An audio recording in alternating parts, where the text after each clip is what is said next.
ಎಲ್ಲರಿಗೂ ನಮಸ್ಕಾರ. ನಾನಿವತ್ತು ನಿಮಗೆ ಈರುಳ್ಳಿ ಮತ್ತು ಬೆಳ್ಳುಳ್ಳಿ ಇಲ್ಲದೆ ಮಾಡುವಂತಹ 5 ನಿಮಿಷಗಳಲ್ಲೇ ರೆಡಿಯಾಗುವಂತಹ ರುಚಿಯಾದ ಟೊಮೆಟೊ ರಸಮ್ ಹೇಗೆ ಮಾಡೋದು ಅಂತ ತೋರಿಸ್ಕೊಡ್ತೀನಿ.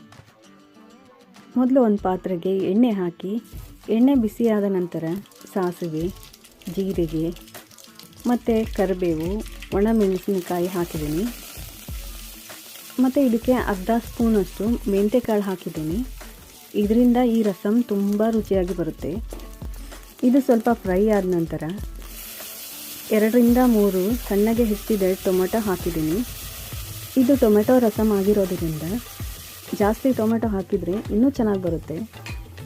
ಟೊಮೆಟೊ ಜಾಸ್ತಿ ಬೇಯಿಸೋದು ಬೇಡ. ಇದು ಊಟ ಮಾಡುವಾಗ ಬಾಯಿಗೆ ಸಿಕ್ತಿದ್ರೇ ಚೆನ್ನಾಗಿರುತ್ತೆ. ನೋಡಿ, ಇಷ್ಟು ಬೆಂದರೆ ಸಾಕು. ಇದಕ್ಕೆ ಇವಾಗ ಅರ್ಧ ಸ್ಪೂನ್ ಅರಶಿನ ಪುಡಿ, ನಮಗೆ ಎಷ್ಟು ಬೇಕು ಖಾರ ನೋಡಿಕೊಂಡು ಖಾರದ ಪುಡಿ, ಮತ್ತು MTR ಸಾಂಬಾರು ಪುಡಿ ಅಥವಾ ಯಾವುದೇ ರೀತಿಯ ಸಾಂಬಾರು ಪುಡಿ ಆದರೂ ಹಾಕ್ಬೋದು. ಇದು ಸ್ವಲ್ಪ ಫ್ರೈ ಆದ ನಂತರ ಇದಕ್ಕಿವಾಗ 2 ರಿಂದ 3 ಗ್ಲಾಸಷ್ಟು ನೀರು ಹಾಕಿದ್ದೀನಿ.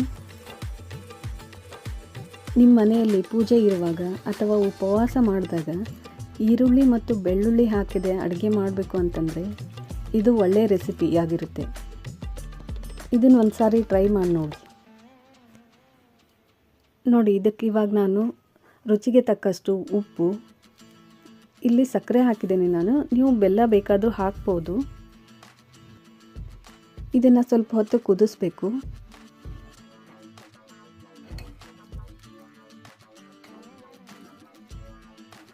ಇದು ಕುದಿಯುವಷ್ಟರಲ್ಲಿ ಒಂದು ಬಟ್ಲಿಗೆ 2 ಸ್ಪೂನಷ್ಟು ಹಸಿ ಕಡಲೆ ಹಿಟ್ಟು ನೀರಿನಲ್ಲಿ ಕಲಸಿ ಇಟ್ಕೋಬೇಕು.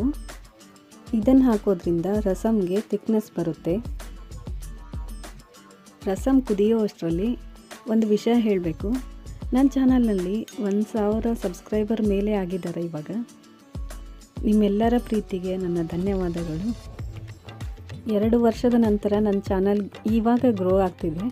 ನಿಮ್ಮ ಪ್ರೀತಿ ಯಾವಾಗಲೂ ಹೀಗೆ ಇರಲಿ. ನೋಡಿ, ಇದು ಕುದಿಯುವಾಗ ಕಲಸಿಟ್ಟಿರುವಂತಹ ಹಸಿ ಕಡಲೆ ಹಿಟ್ಟನ್ನು ಹಾಕಬೇಕು. ಇದನ್ನು ಸ್ವಲ್ಪ ಹೊತ್ತು ಚೆನ್ನಾಗಿ ಕುದಿಸಬೇಕು.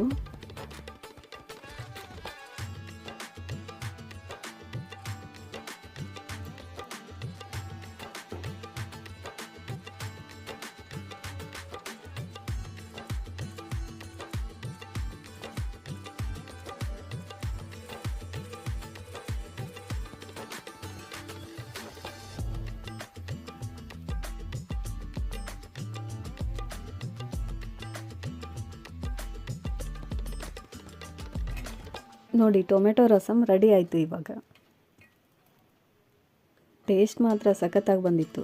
ನೀವು ಇದನ್ನು ಒಂದು ಸಾರಿ ಟ್ರೈ ಮಾಡಿ ನೋಡಿ, ಮತ್ತು ಹೇಗಿತ್ತು ಅಂತ ಕಮೆಂಟ್ ಮಾಡಿ. ಈ ವಿಡಿಯೋ ನಿಮಗೆ ಇಷ್ಟ ಆದರೆ ಪ್ಲೀಸ್ ಲೈಕ್ ಮಾಡಿ, ಶೇರ್ ಮಾಡಿ ಮತ್ತು ನನ್ನ ಚಾನಲ್ನ ಸಬ್ಸ್ಕ್ರೈಬ್ ಮಾಡ್ಕೊಳ್ಳಿ. ಧನ್ಯವಾದಗಳು.